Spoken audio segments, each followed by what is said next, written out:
Salut sportifs à toutes et tous. L'équipe PFE s'installe sur Sport FM et c'est l'heure où le foot européen prend le pouvoir sur nos ondes. Le point sur la journée 4 de Ligue des Nations bénéfique à l'Allemagne de Nagelsmann et l'Espagne de Luis de la Fuente qui sont en quart de finale. Retour des majeurs ce week-end. Liverpool-Chelsea à suivre en Première Ligue. Thomas Tuchel, lui, est appelé à s'asseoir sur le banc des Three Lions. Une nomination qui provoque de la polémique. Les spécialistes livrent leurs avis sur le sujet dans le débat. Vous faites bien de rester branchés sur la 91.9. Nos spécialistes sont déjà en studio et l'homme à devant est également bien là pour la vidéo de cette émission à retrouver sur nos canaux de réseaux sociaux. Et l'autre côté est bien animé par Théo Ajavon. On remonte le générique, le temps de retrouver nos spécialistes. Nouveau rendez-vous du foot européen sur la radio qui mouille le maillot. Roméo Mileko, bonjour à vous et encore une fois, bienvenue. Merci Angelo, bonjour à toutes et à tous. Et c'est un plaisir, un énorme plaisir d'être encore là ce vendredi. Un privilège, hein? Ah bah oui, un privilège. Oui. C'est vrai que le père n'est pas là, le père il me manque. Oui, il vous manque, d'accord. J'aurais voulu être le père de quelqu'un aussi. Contentez-vous de ça en ce moment. Ah bah oui. Peut-être dans ces cas, vous serez le père de quelqu'un. Voilà, j'aurais bien voulu porter ce manteau-là. Et avoir un disciple à ma droite aussi, mais bon, ça va venir. Un peu comme Élisée et Élie dans les Saintes Écritures. En tout cas, pour ceux qui en savent des choses, oui, je vois des analogues qui secouent la tête.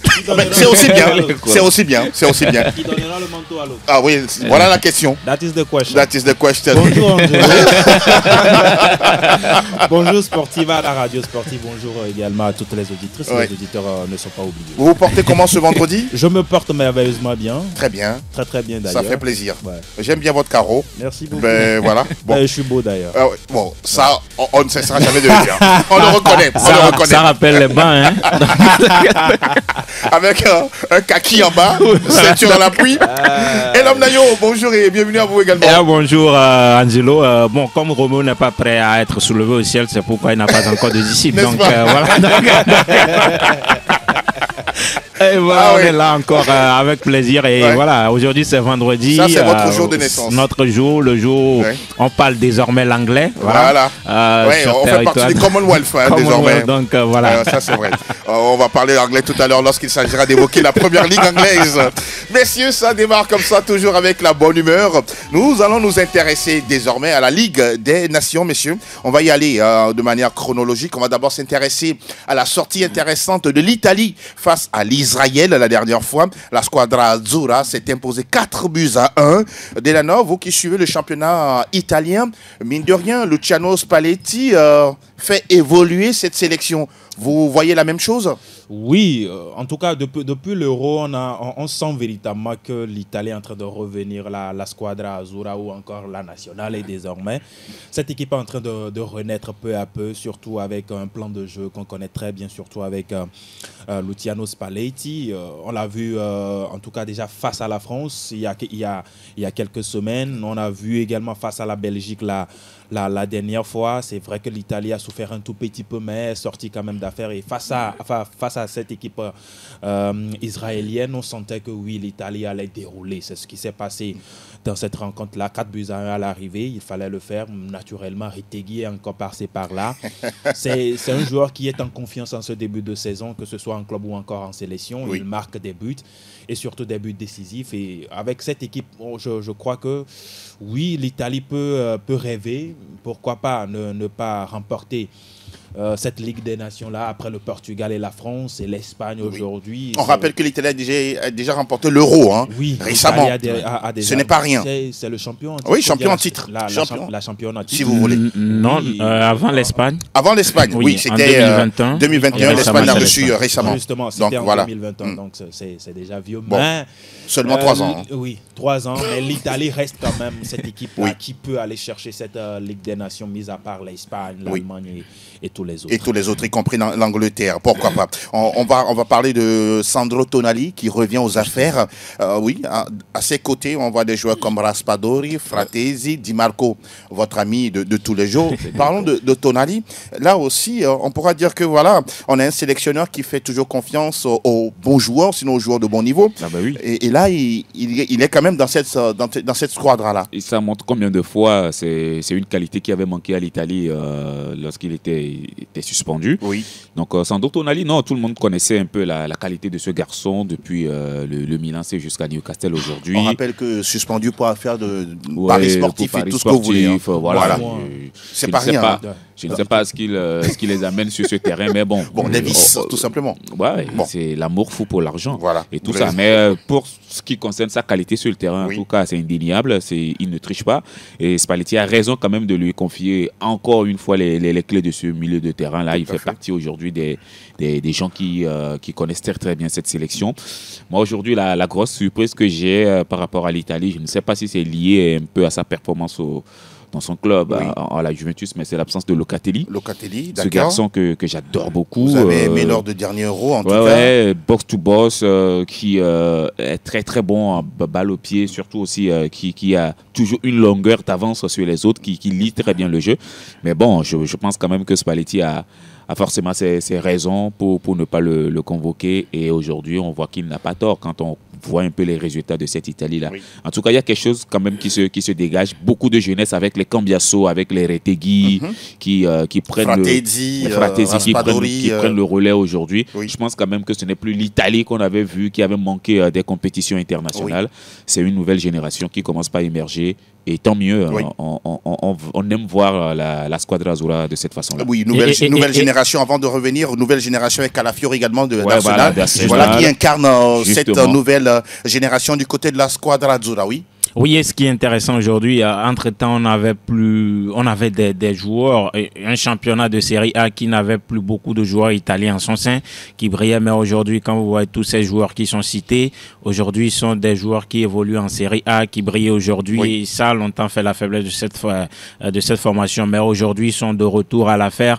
Même si pour l'instant, on n'a pas un neuf toujours Ouais, qu'on c'est voulait l'éternel depuis. problème, hein, Oui, ces derniers temps. depuis la promesse Balotelli qui n'a pas tenu sa promesse et tout, on est à la recherche de ce neuf. Bon, Retegui pour l'instant fait l'affaire, mais pour Non, l'instant il y a c'est bien. également Skamaka aussi. Ouais, c'est Ouais, bon. Skamaka, Qui, Mais on a du mal à trouver un véritable neuf au niveau de la neuf sélection, non aujourd'hui, de- Non, mais quand vous prenez l'Italie Oui. Dans son histoire, on a eu des Luca Toni, Bien on a sûr. eu, Inzaghi, Roberto les Baggio, Filippo Inzaghi, Filippo Inzaghi, par exemple, Cazzano, des oui. joueurs qui avaient ce flair-là de pouvoir marquer des buts. Récemment, c'était Giancomo, Oui. Scamacca. Scamacca. Mais malheureusement, il est blessé. Il a fallu que Retegui prenne la relève. D'ailleurs, Mais Moïse Kean Moïse également, Kean, non Moïse Kean aussi, Retegui, il est arrivé également à l'Atalanta Bergame oui. pour suppléer Scamacca parce qu'il est blessé. Exactement. On sait que ce n'est pas cet attaquant-là qui va faire le jeu, qui va porter toute l'équipe à Dans lui. les grandes compétitions, par Dans exemple. les grandes compétitions, à lui tout seul. Oui. Mais il est capable de pouvoir marquer des buts et c'est ce qu'on demande à tout attaquant. N'est-ce pas? Mettre le ballon au fond des filets. Pour Oui. le moment, Oui. il le fait si bien et je crois que les fleurs sont à jeter quand même à Luciano Spalletti. Luciano Spalletti. On rappelle que l'Italie, ça fait quoi? 4 matchs, 3 victoires. Ce n'est pas rien et se rapproche tout doucement des quarts de finale de la Ligue des Nations. L'Italie n'est pas encore qualifiée, mais juste un match nul la prochaine fois. Et ce sera fait. Vous voulez ajouter quelque chose? Oui? Non, ça va. C'est bon, c'est bon. On continue. On va Il n'est pas parler. italien. On rappelle justement que dans cette poule-là, l'Italie est devant avec 10 points, 9 pour la France. Et justement, nous parlons des Bleus avec cette victoire encore une fois face à la Belgique, 2-1. Décidément, la France, voilà quoi, malmène souvent. Sinon, malmène la Belgique, quoi. Oui, même une équipe belge qu'on a vue lors du match avant face à l'Italie qui a été très bien. Face à l'Italie, ils étaient menés, ils étaient revenus au Ils score. ont arraché le nul. Ils ont arraché le nul et on se disait que bon, même en absence de De Bruyne et Lukaku, ça peut le faire. Mais face à la France, on a vu que bon, l'habitude s'est répétée. C'est l'histoire de tous les jours. Et je pense que je l'avais dit, ça devient peut-être un problème psychologique pour cette sélection belge. Peut-être que souvent, je ne sais pas s'ils sont crispés ou ils ont peur à chaque fois qu'ils affrontent les Français.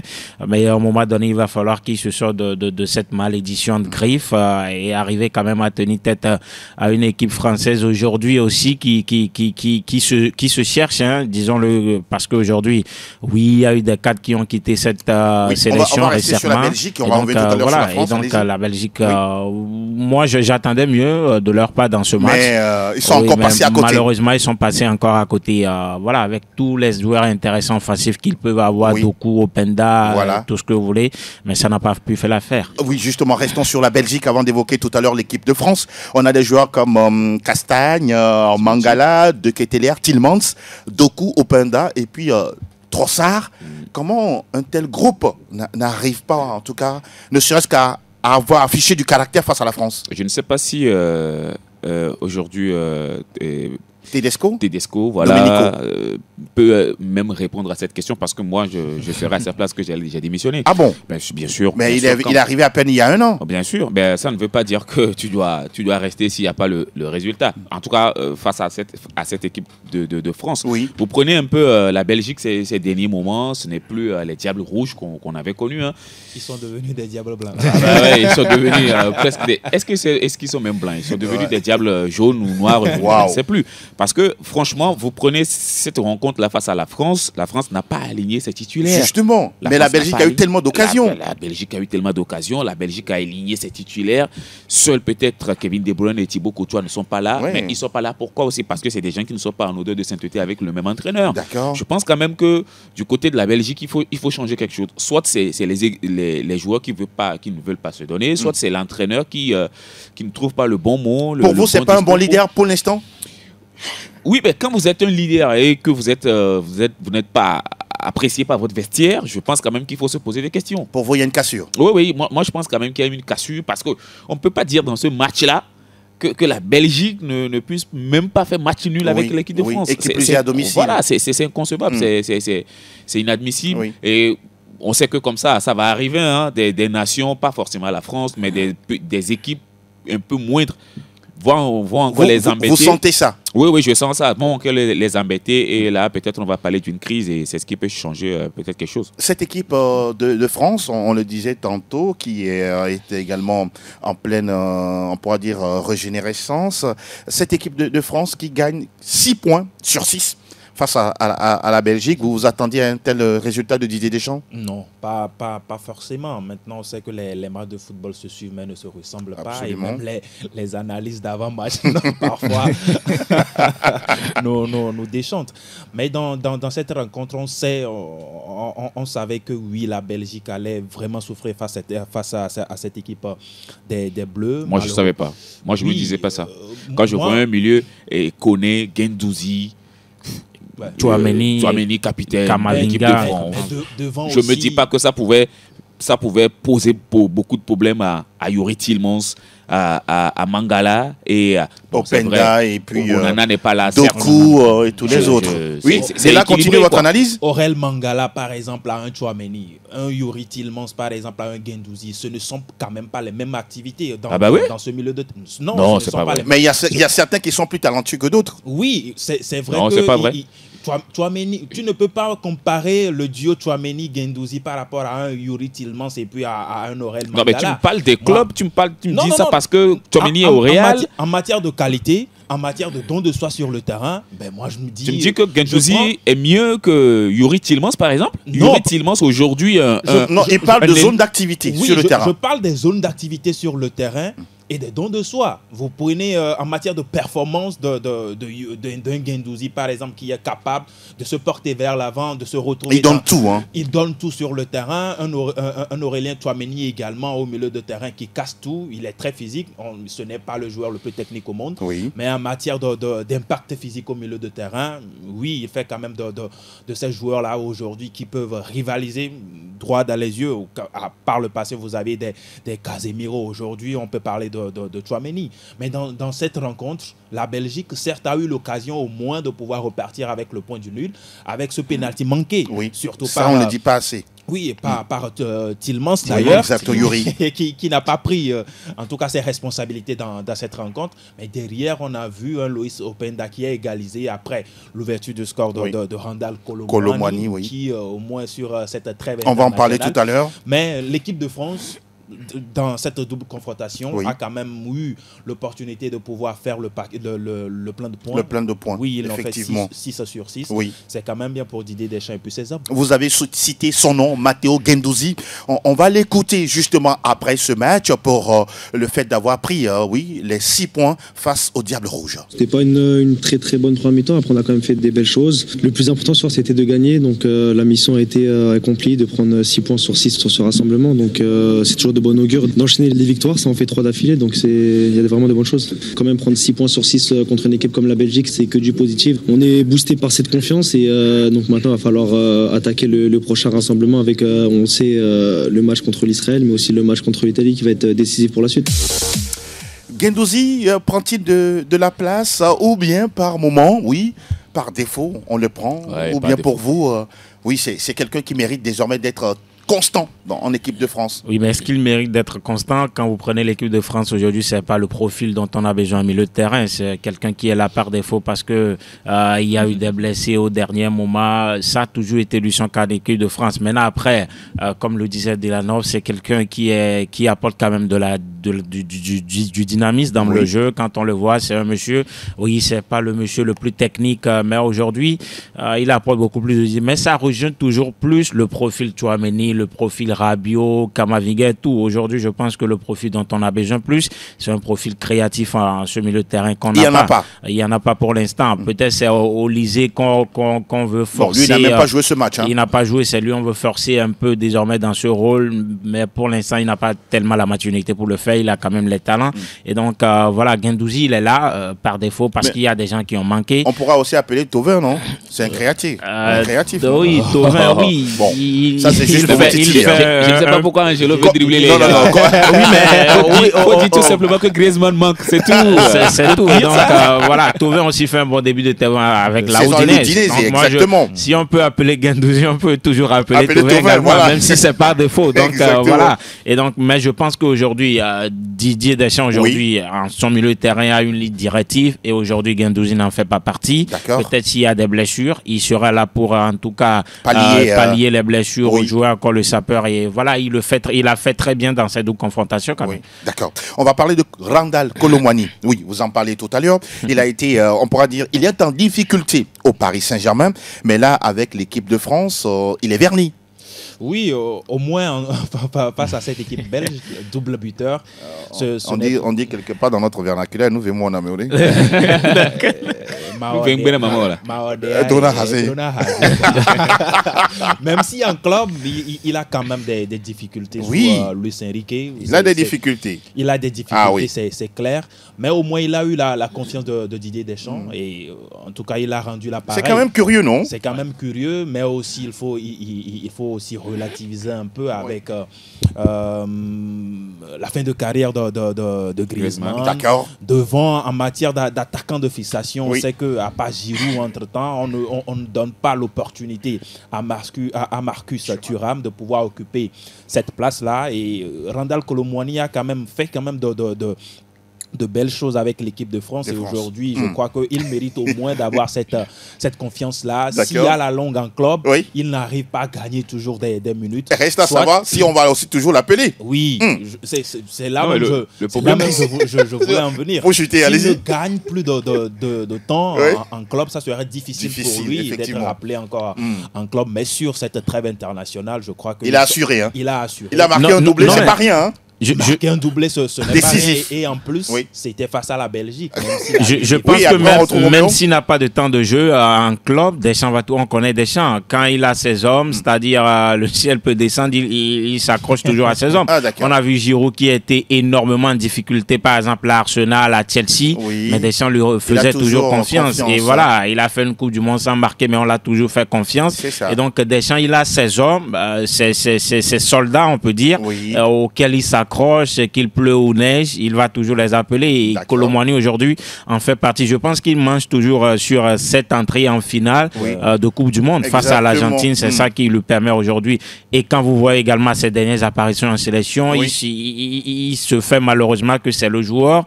Je pense qui marque le plus. Je pense que c'est 7 buts sur ses 8 dernières apparitions, tout ça mine de rien. Et donc voilà, c'est lui qui a marqué le seul but à l'Hérault dans le jeu. Et donc ça fait qu'aujourd'hui, même si toujours il ne convainc pas, c'est pas le neuf qu'on peut espérer porter la France, il fait le job pour l'instant comme Retegui peut-être du côté de l'Italie. Voilà, vous voulez ajouter un mot avant Non, de mais moi, parler c'est le profil de sélection. C'est le profil du garçon qui me dérange un peu. D'accord. À quel niveau exactement? Parce qu'au Paris Saint-Germain, on a comme l'impression que c'est un attaquant, certes, mais qui est beaucoup plus vers un côté. Qui est beaucoup plus, bon, déjà même en coupe c'est ça même il a fait en Francfort. Voilà, sur le côté. En Coupe du Monde, il était sur un côté. Et bon, voilà, il a fait une très très belle entrée face à l'Argentine, et l'homme le soulignait. Oui. Mais on a comme l'impression que déjà le côté là est occupé au Paris Saint-Germain. N'est-ce pas? Et le garçon, il a du mal à se retrouver. C'est pas Dembélé qui va lui laisser cette place. Oui, malheureusement pour lui. Et de l'autre côté, ce n'est pas Barcola aussi qui est prêt à lui laisser cette place-là. Quitte à lui maintenant de s'adapter, de se réinventer pour pouvoir s'imposer au Paris Saint-Germain quand on sait qu'il y a un Gonzalo Ramos aussi qui a soif, qui a envie de prouver, mais en équipe de France, ça marche pour lui. Vous le dites si bien. Il va falloir qu'il se réinvente la chance. En tout cas, on attend de voir. Il faut se réinventer. On rappelle que l'Italie et la France sont loin devant la Belgique, qui est 3e avec 4 points. Il suffit d'un match nul la prochaine fois. Et puis, en tout cas, l'Italie sera qualifiée pour le tour suivant, sinon les quarts de finale. Les quarts de finale, oui, il y a l'Allemagne qui a déjà décroché son ticket en gagnant face aux Pays-Bas 1-0 avec un joueur qui marque première sélection, premier but. Voilà, c'est aussi ça, l'Allemagne de Nagelsmann. J'ai tout fait la nuit là pour pouvoir retenir le nom, mais jusque-là, je ne retiens pas. Lewilling. Voilà, on vous le passe. Lewilling. Voilà. Tant mieux, je vais y arriver. Je vais y arriver. Non, mais moi, je voudrais juste... je le disais tout à l'heure, c'est un peu le contraste tel qu'on le soulignait avec la Belgique. C'est carrément l'opposé avec l'Allemagne. Aujourd'hui, vous sentez que c'est un entraîneur, un sélectionneur, en tout cas, si vous voulez, qui a sa main sur cette équipe-là. C'est-à-dire, il fait jouer les jeunes quand il veut. Il fait jouer les entre griffes vieux briscards, même si sont partis. Mais voilà, les cadors, j'adore ça mieux. Voilà. C'est encore mieux. C'est encore mieux comme ça. Il fait jouer les cadors, s'il veut, et il analyse un peu ses matchs aussi, voir si tel correspond, tel profit. La dernière fois, vous allez voir Kai Havertz n'était pas là, il n'a même pas manqué. On ne l'a même pas senti dans le jeu. Oui. Il y a Niklas Füllkrug qui n'était pas sur rassemblement. Tout à fait. Ni Jamal Musiala. Mais Undav a fait le job. Oui. C'est comme ça qu'on impacte une sélection. Donner la chance à tout le monde, faire confiance à tout le monde, et quand les joueurs se sentent concernés, ils vous le retrouvent. Parfois aussi, des fois, ça ne marche pas. Hein? Oui, parfois ça ne marche pas. Ça veut dire que vous n'avez pas la bonne formule, vous n'avez pas le bon discours. Oui, mais en Belgique aussi, c'est plus compliqué. Vous avez des égos que vous n'avez pas, par exemple, en équipe d'Allemagne. C'est plus facile. Jamal, c'est un jeune, Vir, c'est un jeune. Vous pouvez le mettre au banc. Pour vous, c'est la question d'ego. C'est la question d'ego. Même, on parle de Tedesco. Même Martinez, à la tête de la Belgique, n'a pas pu gérer ce côté égo. Oui, s'ils ont fait des résultats entre-temps, c'est parce qu'il y a des individualités qui, après tout, Eden Hazard qui était un peu en feu, tout ça. Ce problème d'ego, quand vous n'avez pas un De Bruyne, par exemple, en manchap. Le problème d'ego, ils ont fini troisième. Le problème d'ego en Allemagne, du monde, non, ce n'est pas rien. Le problème d'ego en Allemagne, ça ne vient pas forcément des joueurs qui sont sur le terrain. Hein. Ça vient déjà des vieux, des anciens, des Oliver Kahn, des gens qui sont à la maison. Oui, mais l'effectif, quand même, tu peux gérer l'effectif, tu peux mettre le joueur que tu veux au banc sans que tu n'aies de pression aujourd'hui.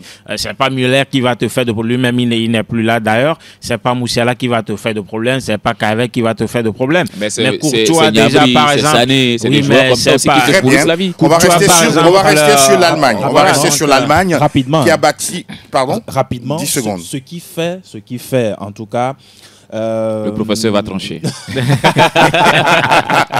Ce qui facilite la tâche pour Nagelsmann aujourd'hui. Vous avez toute une nation qui a envie de revoir son équipe gagner. D'accord. L'Allemagne, entre-temps, ses premiers tours à la Coupe du Monde, ses premiers tours, bon, ce sont des essais répétés, mais aujourd'hui, vous avez des joueurs aussi qui sont conscients, qui ont envie de revoir la nation, la nationale Mannschaft renaître de ses cendres. La Belgique, qu'est-ce que cette équipe a gagné?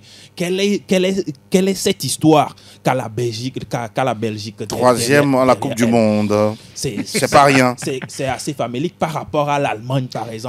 Tu sais que la Belgique a été longtemps premier classement FIFA. Je pense que sur 2 années. 2 ans. Mais bon, après tout, il n'y a pas eu de trophée. Hein. Justement. Oui, il n'y a pas eu de trophée, mais bon, ça n'enlève en rien la Vous qualité. allez terminer votre analyse sur l'Allemagne. Aujourd'hui, Oui. un Liuling par exemple, vous avez un Vous Denis l'appelez si Sunda, bien, hein, le Lebling, voilà. Il est d'origine ghanéenne. Ouais. oui, Qui joue à Stuttgart. qui joue à Stuttgart. Vous Ouais. avez un Denis Sunda. On par parle d'un exemple, joueur de aussi. 23 ans, il est très jeune. Oui, donc on a quand même une équipe, on a une nation tout entière qui a envie de revoir son Oui. équipe, revenir sur le devant de la scène et naturellement, ça facilite les choses quand vous avez des joueurs qui se donnent sur le terrain. Ce qui est bizarre aussi, les Pays-Bas, avec ces joueurs que l'on connaît, Gakpo, Reinders, Xavi Simons, Simons. Timber, Gravenberch, et puis la dernière fois, ils ont aligné un certain Brian Brobby, 22 ans, 5 matchs, 0 but marqué, joueur de la JAS, non? et titulaire, exactement, titulaire en attaque. Comment vous expliquez ça? Oui, mais quand vous avez un entraîneur, là aussi, qui ne veut plus des joueurs qui sont partis dans des championnats que lui-même il qualifie d'exotiques, Oui. ben voilà, c'est comme ça, vous recommencez un nouveau cycle. Aucun but marqué en championnat et Bon. on vous convoque en sélection. Non, mais je pense quand même que les C'est quand même, saisons- c'est quand même particulier, non? Ouais, ben moi j'ai quand même eu la chance de suivre un ou deux de ces matchs. Oui. Il a été vraiment bon. Brian Brobby. Broby, ouais, c'est très bon 22 ans. attaquant. Ce n'est pas Brian Breby. Pas Non, du mais franchement, vous prenez cette équipe des Pays-Bas aujourd'hui. Oui. Il y a qui, peut-être, si vous savez que Memphis Depay n'est pas là, qui peut faire ce tout. job. Il n'y a même pas de leader, hein, même s'il y a De Vrij et puis Voilà. Dumfries. Et puis Dumfries, il y a. Oui, mais c'est ça. Le Van le Dijk. capitaine Van Dijk. Van Dijk, même s'il y a Van bon, il Dijk. n'a pas joué ce match-là. La Ben dernière voilà, fois, il n'était pas là. je pense quand même que c'est une équipe hollandaise. Ça qui est manque en de train- cadre, de leader. Oui, là, clairement, ça manque de cadre. Vous avez un Frankie de Jong qui est absent presque déjà Oui, un an. oui, oui, oui. Voilà, vous n'avez pas de leader derrière vous. Quand Exactement. on connaissait la qualité de cette équipe-là à l'époque, s'il faut parler des Van der Sar, des Van der Vaart, des Ruben, Mais des chez les Schneider, générations tout aussi ça. entre-temps qui a Voilà. fait beaucoup de travail. Donc mais aujourd'hui, je pense ça n'a quand pas même marché. que c'est une équipe qui se repose sur la qualité de certains joueurs, de quelques Mais ça ne individus. suffit pas. C'est quasiment insuffisant. Je pense Exactement. que cette équipe hollandaise, là Oui. aussi, doit se réinventer Vivement. et peut-être revenir au devant de la scène Vivement. comme les Allemands le font, On parle de Portugal, de Cristiano Ronaldo, de l'éternel. qui a fait 0-0 en Écosse. Curieux, oui, parce que le jour-là, il n'était pas du tout inspiré. Ça fait quoi? 14 tirs pour le Portugal, 3 cadrés, 4 pour l'Écosse, 2 cadrés, 0-0. Vous aviez attendu un tel résultat entre l'Écosse et le Portugal? Non, on attendait forcément une victoire de portugaise à l'arrivée. Mais bon, l'Écosse aussi en face, on sait que c'est une formation qui joue vraiment très organisée, très solide derrière. Oui, même s'il n'y a pas qui- forcément des stars comme au il n'a- Portugal. Justement, donc À il part nous- McTominay et puis, justement, donc, Non, voilà. Anderson, non. Les Écossais ont fait 8 matchs, aucune victoire. 8 matchs, je vous dis. 14 matchs d'affilée, une seule victoire. Mais calmez-vous, Roméo, les- calmez-vous. Non, mais il ne faut pas qu'ils nous réinventent cette histoire comme quoi l'Écosse est une grande équipe. Et vous prenez Robertson, qui- vous enlevez Robertson, Robertson, vous enlevez McTominay, Dominé, il reste il y a quoi? plus rien. Il reste que Qui a parlé le d'Écosse, jeune une qui grande était- équipe. Le jeune qui était à Chelsea, qui est parti là, qui est à Napoli actuellement. C'est McTominay. Non, pas McTominay. Lui aussi, il était à Chelsea. D'accord. Je vais me rappeler Allez-y, son nom. allez-y. Ce petit jeune de 21 ou 22 ans, très très bon. Vous enlevez les 3 là, il reste quoi? Mais qui a dit que l'Écosse est une grande équipe? On parle d'une équipe qui dérange souvent les gros, qui existe quand même. L'Écosse, quand on voit leur dernier euro, les 2 derniers euros qu'ils ont fait, c'est une nation quand même qui est là pour faire du mal aux grands. Et donc ça a été le cas face au Portugal. Le Portugal quand même a eu des opportunités, comme vous l'avez dit, n'ont pas peut-être été inspirés Oui. au lucide, comme ça a été plusieurs fois le cas à l'Euro. Et donc à l'arrivée, ils ont eu Cristiano Je sur parlais le de Billy terrain. Gilmour, voilà. Et Gilmour, il d'accord. pouvait être bel et bien l'éternel, mais dans ce match, on a vu que bon, l'éternel a aussi ses limites. Et voilà, donc, parce que c'est un éternel pas avec sérieux. un petit Il y avait E. un Donc, penalty qui n'a pas été sifflé. mais il en avait déjà raté Bon. à l'Euro. Donc, même si c'était sifflé, c'est pas marqué Ce n'est pas d'avance. ça l'information. Et hein. donc, C'est le 0-0 l'information. Ouais, ben oui, justement, cette équipe du Portugal qui n'est toujours pas qualifiée. Hein. Bon, il fallait mais- une victoire pour mettre tout ça dans la poche. On dira tout simplement que ce n'est que partie remise. Très bien. Parce qu'après, le Portugal, avec toute son amarda, Ouais. va tout faire pour se qualifier pour les quarts de finale, même si face à l'Écosse. L'Écosse aussi, oui, comme Roméo le disait, c'est une équipe qui est en train de se chercher. Vous sortez ces éléments-là qu'on a cités tout à l'heure, McTominay, Gilmour, Robertson. Il n'y a plus pratiquement rien. C'est pas de leur faute. Hein. Donc, dans cette rencontre, au moins, ils ont tenu devant le Portugal de CR7 et puis avoir un match nul 0 but partout, ne pas encaisser de but. C'est un exploit, non? Quelque part, c'est un exploit. Ouais, quelque part. Le Portugal, au mois de novembre, ils vont prendre les points qu'il faut pour se qualifier pour les quarts de finale. Vous le dites si bien. On va parler d'une autre nation, celle de la Roja, qui s'est baladée 3-0 face à la Serbie avec Laporte, Morata et puis un certain Baena. Voilà, ça fait 3-0. L'Espagne qui reste invaincue. Cette équipe d'Espagne sans Rodri, Carvajal, Yamal, Nico Williams, qui s'impose face à la Serbie. Le job, il est assuré. Hein. Il est assuré, c'est ce qu'on disait l'autre fois, que même en absence des titulaires, il y a quand même un profondeur de banc, en tout cas, qui fait le job. Même les Zubimendi sont rentrés, ils ont fait le boulot. Et c'est sûr qu'on voit, en tout cas, c'est un collectif très bien huilé qu'a mis en place Luis de la Fuente. Et donc, on voit que ça marche très bien, avec désormais la verticalité qui s'est ajoutée à ce jeu, la latéralité qu'on voyait depuis. Maintenant, il y a la verticalité, même s'il n'y a pas Williams et Yamal, on a vu que ça a été le cas et ils ont fait le job, même s'ils n'ont pas été aussi flamboyants dans ces deux rencontres comme on pouvait l'espérer. Oui. C'est ce qui est intéressant aussi, même à l'Euro, ils savent très bien maîtriser le match en fait. Quand ils voient que bon, déjà c'est fait, ils arrivent quand même. Vous sentez que tout ça est donné par l'entraîneur? Oui, tout ça est donné par l'entraîneur parce qu'il a des joueurs déjà qu'il a eu depuis les sélections de catégorie, voilà, 17 ans, moins de 19 ans. Donc c'est un effectif qu'il maîtrise très bien. Les joueurs le comprennent très bien. Donc voilà, c'est l'entraîneur aujourd'hui qui est le patron de cette sélection et c'est très bien pour cette sélection espagnole. L'Espagne qui se qualifie pour les quarts de finale de la Ligue des Nations. On rappelle que dans ce match-là, Roméo, il y a eu aucun joueur, ni du Real, ni du Barça, ni de l'Atlético. Ça arrive pour la toute première fois. Ça fait plus d'un siècle qu'on n'a pas vu ça. Je me dis quand même que l'Espagne aujourd'hui, c'est la seule équipe qui peut jouer contre c'est-à-dire vous rassemblez tous les meilleurs éléments du monde contre l'Espagne, l'Espagne va gagner. Donc c'est l'Espagne contre le reste du monde. Voilà, l'Espagne contre le reste du monde. Vous prenez même l'équipe qui a disputé les Jeux Olympiques. Oui. Elles vont être difficilement... on rappelle qu'ils ont gagné l'Olympique également. Face à la France, voilà. Les Jeux Olympiques. Avec Fermin Lopez. Avec Fermin Lopez, avec les Pau Barcy, avec les, je ne sais pas, les Maguiou, tout ça. Tout ce que vous voulez, vous voyez aujourd'hui, je le disais. Marc Guiou, il est toujours à Chelsea? Oui, je crois. Il est toujours à Chelsea. Vous ramenez tout à Chelsea, vous. Vous prenez l'Espagne aujourd'hui, je vais encore le redire, c'est la meilleure école de football aujourd'hui sur la planète. C'est la meilleure école. Et l'homme parlait tout à l'heure de la verticalité qui s'est ajoutée à ce jeu. Moi, je ne dirais pas que. Aujourd'hui, l'Espagne s'est gagnée aussi sur les coups de pied arrêtés. Entre-temps, c'est construire sur des attaques placées, on vous malmène, c'est 50, c'est 60, 70 passes, et après ça finit par un but. Mais là, aujourd'hui, attention, quand il y a un coup franc, quand il y a un corner, l'Espagne peut marquer, parce qu'il y a de très bons joueurs de tête aujourd'hui qui sont derrière, les Robin Lenormand, Laporte. Même Morata. Même Morata aussi qui s'est très très bien marqué. Et puis vous avez des latéraux aujourd'hui qui sont pas que des défenseurs, mais des gens qui savent bien centrer, qui sont millimétrés. Franchement, cette équipe d'Espagne, moi, il n'y a rien à dire. Hein. Luis de la Fuente, on peut dire tout ce qu'on veut, que c'est quelqu'un qui vient un peu profiter du travail que les autres ont fait. Mais non. Ça a été toujours comme ça depuis la nuit des temps. Mais vous sentez que c'est un monsieur... Il a apporté beaucoup de nouvelles choses. Voilà, n'est-ce pas? Il a tellement apporté à cette équipe espagnole. Et je pense quand même que la seule chose que nous, en tant que amoureux du football, on veut voir, c'est de voir cette équipe d'Espagne là dans toutes les compétitions. On rappelle que c'est la 3e fois seulement depuis plus d'un siècle en compétition officielle qu'on n'a pas vu des joueurs du Real, du Barça et de l'Atlético de Madrid. Ah oui, c'est un peu ça. C'est aussi ça. Et ça montre combien de fois les autres clubs aussi sont en train de travailler. Exactement. Et qui sont en train de promouvoir les jeux. La Real Sociedad, Retafe, tout ce que vous voulez. La Real Séville. C'est que quelque part, il y a de la pépinière et on sait les mettre en valeur. Messieurs, voilà ce qu'on peut retenir pour la 4e journée de la Ligue des Nations. Prochaine journée, oui, on l'a déjà dit plus d'une fois, ce sera à partir de novembre, sinon le 10, le 11, le 12 novembre. Dans 25 jours.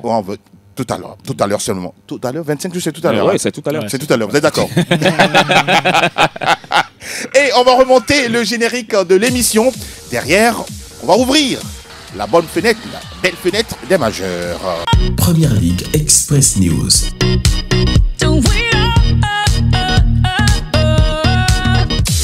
Ça parle foot anglais, oui.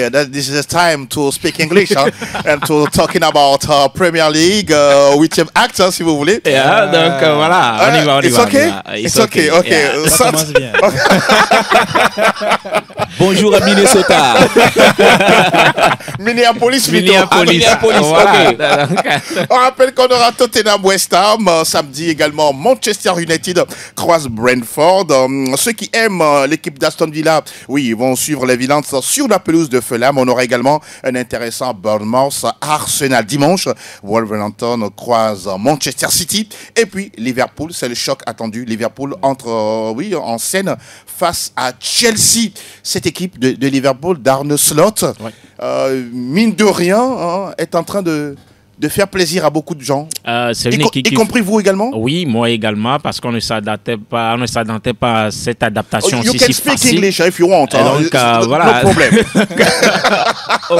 Pardon. Et l'homme dit non, donc voilà. Et on ne s'attendait pas à cette adaptation. Voilà, je suis arrivé à faire facile d'Arnaud Slot à la fin, après le départ de Klopp qui a énormément fait pour cette équipe. Aujourd'hui, c'est une très belle équipe. Et ce qui est intéressant, aujourd'hui, c'est une équipe qui ne concède pas assez. Vous avez aujourd'hui des milieux défensifs comme Gravenberch et McAllister qui font énormément de boulot. C'est-à-dire, le jour où ils sont bien, Liverpool gagne, quoi. Qui est Et donc, argentin, quoi. justement, Ouais, donc, McAllister, argentin. avec l'Hollandais. Et donc, voilà, le duo très bien. C'est deux nations qui jouent vraiment au foot. Et voilà, le jour où ils sont bien, Liverpool déroule bien. Et on a aujourd'hui un Salah devant qui est toujours là en feu. Vous avez beaucoup de choix sur les côtés. Ça peut être Gakpo, Diaz. Vous avez Jota qui a été ressuscité par Arnaud Slot. Pas l'éternel? Non, Arnaud Slot n'est pas L'éternel, il est éternel. partout, visiblement. Voilà, c'est très intéressant. Moi, je pense que ça peut le faire face à cette équipe de Chelsea, certes, qui offensivement aussi a des arguments, mais qui défensivement encaisse énormément de buts à chaque match, 2 buts, 1 but, 3 buts à chaque match. Donc je pense que avec l'armada offensive de Liverpool, ça peut quand même le faire face à Chelsea. Cette équipe de Chelsea avec Nico Williams, non, qu'est-ce que je raconte? Nicolas Jackson, pardon. Je ne sais pas si Nico sera transféré à Chelsea, mais c'est également un challenge pour Jackson, non, face à une équipe nommée Liverpool. Je pense quand même que ça doit être le premier vrai test de Chelsea depuis le début de cette saison, parce qu'on sait que oui, ils ont retrouvé une certaine santé. On ne sait pas quels produits ils ont pris, mais heureusement, ça marche pour eux. Ils sont actuels 4e. Actuel 4e. Si la première ligue termine aujourd'hui, ils sont en Ligue des Champions. Chelsea en Ligue des Champions. Voilà. Et heureusement puis que ça ne va pas terminer aujourd'hui. Et puis avec un Christopher Nkunku qui est revenu, qui aussi redonne une autre solution Cole Palmer. Cole Palmer qui a été le meilleur joueur de la première ligue pour le mois dernier. Franchement, je pense quand même que oui, cette équipe de Chelsea a beaucoup de valeur, a beaucoup d'arguments aujourd'hui pour aller quand même embêter Liverpool, quand même quand l'homme l'a dit, Liverpool c'est une équipe de Liverpool très séduisante qu'on voit en ce début de saison. Je pense quand même que les Blues, c'est vrai, déjà même dans les déplacements, ils n'ont pas été aussi sereins. Une défense frileuse aujourd'hui parce qu'on ne sait pas si c'est Badiachi, on ne sait pas si c'est Fofana, on ne sait pas si c'est Dissassi et tout ça. Donc, ça tangue encore un peu du côté d'Enzo Maresca. Mais c'est deux entraîneurs qui ont beaucoup apporté à leur club en ce début de saison. Ça va être un gros choc et j'attends quand même de voir un Chelsea aller faire un bon résultat. Pourquoi pas? Résultat, c'est la chute qui nous intéresse. On savait que vous allez terminer par là. Tu souris. Voilà. J'attends quand même de voir un Chelsea faire un bon résultat. Et le bon résultat, ça ne passe pas forcément par une victoire. Ça peut être également un match nul ou ne pas prendre l'eau à Anfield. Soit une défaite aussi. Oui, une défaite, mais ne pas prendre l'eau. Voilà, merci beaucoup de le préciser. Oui, ça on entend également dans les couloirs comme quoi Trent Alexander-Arnold serait en partance pour le Real Madrid. On attend de voir. On va parler de notre championnat et on retrouve tout à l'heure Delanova.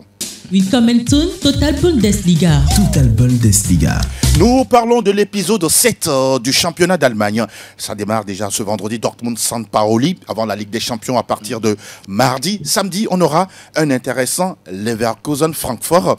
Et là aussi, c'est un match déjà, on salive déjà avant le coup d'envoi. Oui. On sait que c'est déjà l'Eintracht Francfort, c'est ce club-là qui regarde droit dans les yeux de ses grands frères. Il a vu... Tu n'as pas besoin de le rappeler. Il a malmené le Bayern Munich la saison passée. La dernière fois, c'était 3 buts partout. Et face à Bayer Leverkusen, je crois que le Bayer Leverkusen a quand même l'obligation de se relancer. On a vu, c'est une équipe déjà en ce début de saison qui a déjà une défaite dans son escarcelle. Deux défaites dans son escarcelle, également des matchs nuls ici et là. Ce n'est pas une équipe qu'on a vu... 2 matchs nuls, une seule défaite. Ok. Pour le moment. 2 matchs nuls et puis une seule défaite. Vous prédisez déjà une deuxième défaite. Bon, on attend de voir. Alonso... Là, ils sont à la maison.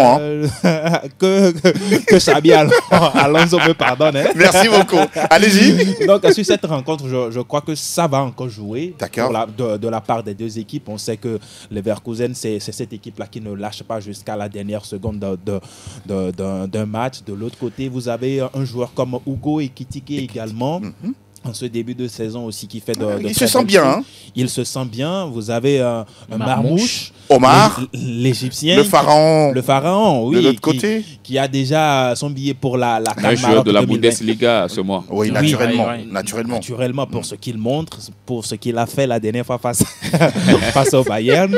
Donc, moi, j'attends de voir une très belle rencontre avec des buts, avec du spectacle. Vivement. Et je crois que ces deux clubs-là, en ce début de saison, ce sont des clubs qui marquent assez de buts. Et je crois que je serai servi. Oui, ça, on va prendre rendez-vous, naturellement, comme on le dit, de côté de l'Allemagne. On rappelle qu'on aura Offenheim Bochum, Borussia Mönchengladbach face à Heidenheim. Fribourg accueille Augsbourg. C'est une action de bourg. Voilà. Le Bayern Munich joue à la maison contre Stuttgart. Et puis on aura également dimanche Wolfsburg, Werder Bremen. On a terminé pour la Bundesliga. On va aller, là-haut, sûrement, on aura le prochain Ballon d'Or. Aquí está la Liga Española. À moins que les votants décident de donner le Ballon d'Or à Rodri. Bon, mais c'est le pays de naissance également de Rodri. On rappelle que ce sera la 10e journée, sinon le 10e chapitre de la Liga. Vendredi, déjà, Alaves accueille Valladolid. Samedi, on aura l'Athletic Bilbao face à l'Espagnol Barcelone. Gérone joue contre la Real Sociedad. Le Real Madrid sera en déplacement chez le Celta Vigo. Faire une petite parenthèse concernant le cas Kylian. On aura le temps d'aller en profondeur de ce dossier et venir parler en long et en large. Mais comment vous voyez ce Real-là en déplacement? Ils vont faire le dos rond, faire fi de tout ce qu'il y a autour de Kylian, ou bien c'est quelque chose qui peut les traverser la tête? Non, mais s'il y a un club qui sait beaucoup plus gérer ces genres de crises, ces genres de situations, je pense quand même que c'est le Real Madrid. Déjà, vous voyez, on a constaté dans la communication du club que ça ne fait pas beaucoup de bruit, ça ne sort pas comme les gens le veulent ou tout ça. Voilà, on fait les choses le Real fait les choses à sa façon. Il y a une direction qui fait comme si de rien n'était, tout ça, on balaye tout ça de revers de main. Je pense quand même que ça ne va pas impacter les joueurs sur le terrain. Et peut-être pour enterrer complètement le doute qui plane autour du garçon, Carlo Ancelotti, têtu qu'il est, il peut toutefois dans le bon sens. Hein, oui, dans le bon sens. Voilà. Oui. Il peut toutefois le mettre titulaire dans ce match-là. Donc moi, je me dis quand même qu'il n'y a pas un souci. Hein. Ce n'est pas une affaire qui concerne le Real proprement, ce n'est qu'un individu parmi dans un collectif. Tout à fait. Bon voilà, s'il est soutenu par ses copains, je pense quand même qu'il va être accompagné, peut-être claquer un doublé ou un triplé dans ce match-là pour faire taire les critiques, le bec à ses détracteurs. On rappelle que dimanche, on aura Atlético de Madrid, Leganés, Villarreal croise Retafe, et puis le FC Barcelone croise la formation du FC Séville. Voilà pour la Liga espagnole. Nous allons désormais du côté de Benvenuto Calcio Italia. Oui, terminé la trêve internationale, place au championnat avec une nouvelle journée d'Elanova. Et ce sera la 8e et ça démarre demain samedi avec 4 rencontres en tout. Et la remarque, c'est qu'on a des rencontres entre les équipes qui sont très très proches au classement. D'accord. Je veux parler d'abord de cette rencontre entre Como et puis Parme, entre soit un match entre le 14e et puis le 15e au classement. D'accord. Demain à 13h et à la même heure. Demain à la même heure, c'est-à-dire à 13h, Bologne, qui est classé 13e, se déplace sur la pelouse de Genoa, 18e. À 16h, le Milan C, oui, avec Alvaro Morata qui a marqué lors de cette trêve-là, 6e au classement, va accueillir l'Udinese, également une équipe qui est en forme en ce début de saison. L'Udinese avec Florian Thauvin qui est 5e au classement. Et puis, très belle rencontre à suivre entre la Juventus de Turin et puis la Lazio Rome. Soit l'explication entre le 3e et le 4e au classement à 18h04. Ils sont très proches. Hein. Oui, à 18h45. Dimanche, Empoli, le club de Romeo Milico, reçoit le Napoli. Attention, ça peut être un match piège pour... Un match piège pour le Napoli. Le Napoli, oui. Parce que Empoli, on a vu lors des 3 premières journées, c'était une équipe qui gagnait, c'était une équipe qui faisait le jeu. C'est vrai qu'actuellement, ils sont 10e au classement. Il n'y a que 6 points entre les deux équipes. Attention. 6 points entre les deux équipes et puis un match nul. Voilà. Verra peut-être des clubs comme l'Inter Milan, la Juventus de Turin, si eux aussi arrivaient à gagner, à recoller. C'est ça l'équation. Face au Napoli. À 13h, 2 rencontres sont au programme. On aura Lecce 17e et puis la Fiorentina 11e et puis Venezia qui joue l'Atalanta Bergame. À 16h, Cagliari joue Torino, l'Inter Milan joue l'AS Roma à 18h45 et puis lundi on aura cette explication entre le Hellas Vérone et puis l'AC Monza. Grazie mille Delanov, on reste ensemble, on va évoquer le dernier majeur. Tout à l'info Ligue 1. Info Ligue 1. Messieurs, nous parlons de la 8e levée de la Ligue 1 avec des matchs à suivre. Brest-Rennes, Saint-Étienne-Lens, Paris Saint-Germain-Strasbourg. Les matchs ont lieu samedi. On aura également le Havre-Lyon, Nantes-Nice. Et puis, sans oublier Monaco-Lille, déjà à partir de ce vendredi. Un match très intéressant à suivre. Et que dire de Montpellier-Marseille? Montpellier-Marseille, c'est 2 équipes qui nous rappellent un match mémorable le 21 août 1998. L'Olympique de Marseille s'est imposé 5-4 face à Montpellier. C'est un match fou. Ouais. Oui, je pense quand même que c'est 2 clubs qui ont une très belle histoire en France. Ouais. Montpellier avec Olivier Giroud, champion de France en 2012. Champion de France en 2012. Ouais. Et, Marseille, voilà, je pense que le dernier titre remonte à 2010. 2010 avec Deschamps. Voilà, c'est ça. Voilà, donc il faut aller voir même le maillot à l'époque. Je pense quand même qu'il n'y avait pas de... Non, mais c'est quand même une très très belle affiche à suivre quand on connaît un peu la dynamique dans laquelle se trouve l'Olympique de Marseille en ce moment, même si on sait qu'entre-temps, il y a eu ce match nul face à Angers qui a un peu coupé l'élan. Les hommes de Désherbier ont quand même à cœur de faire un résultat, en tout cas de montrer un autre visage. Et commence à avoir des difficultés. Oui, ça commence par tanguer un tout petit peu, ça commence par taper un peu dans les muscles, ça commence par à être un peu réticent dans le jeu. Je ne sais pas si peut-être avec l'intégration ou la réintégration de Chancel Mbemba. Il est annoncé pour le retour. Oui, il est annoncé. Il a même déjà intégré le groupe. Voilà. Il s'est entraîné hier avec l'effectif. On sait aujourd'hui que Balerdi aussi prend beaucoup de galons dans cette équipe-là, avec aussi sa sélection où il a été rappelé, avec le brassard de capitaine. Je pense quand même que c'est une équipe de Marseille qui va être un peu revancharde face à Montpellier. Quand on sait que TJ Savani a beaucoup fait de mal à cette équipe dans les années antérieures, l'Olympique de Marseille doit aller chercher un résultat. Le retour de Chancel Mbemba dans le groupe olympien, que dites-vous là-dessus? Oui, je pense que c'est une bonne nouvelle parce que le joueur, même si un club il n'est plus en activité, on l'a vu récemment avec sa sélection, il a été très bien. Et donc Marseille aujourd'hui qualifié déjà entre guillemets, ils ont plus que 2 points. Et donc aujourd'hui je pense que la défense Marseille aujourd'hui peine un tout petit peu. Il a fallu même entre-temps faire jouer Højbjerg comme défenseur et ça a également créé un vide en milieu de terrain. Des fois, c'est Kondogbia. Donc, on a besoin aujourd'hui d'un défenseur, Lilian Brassier, qui toujours ne joue pas forcément à son poste. Et donc, il va falloir aujourd'hui un patron dans cette défense. Oui, Balerdi, c'est très bien, mais des fois, il a ses sauts de concentration dans ses matchs et tout ça. Le retour de Mbemba aujourd'hui ne peut que faire du bien à l'Olympique de Marseille qui peine en défense depuis un certain moment. Très bien. Le match a lieu justement non pas au Vélodrome, c'est plutôt Marseille qui se déplace, du côté de Montpellier. On va enregistrer tous ces résultats en week-end et on va en parler lundi, toujours sur les mêmes ondes. Désormais, messieurs, on va rentrer dans les joutes verbales. Plateau Foot Europe sur Sport FM. La tribune où les spécialistes disent tout haut ce que le public pense tout bas.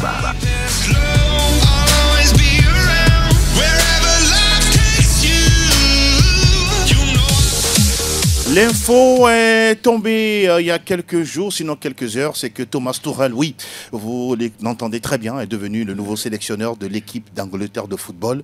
Un Allemand à la tête d'une sélection anglaise. Ça ne s'est jamais produit, mais aujourd'hui c'est le cas. Delanova Atikoun, oui, avant d'écouter tout à l'heure Thomas Tuchel, comment vous avez perçu justement cette nomination ou cette information? Pour moi, c'est une grosse surprise.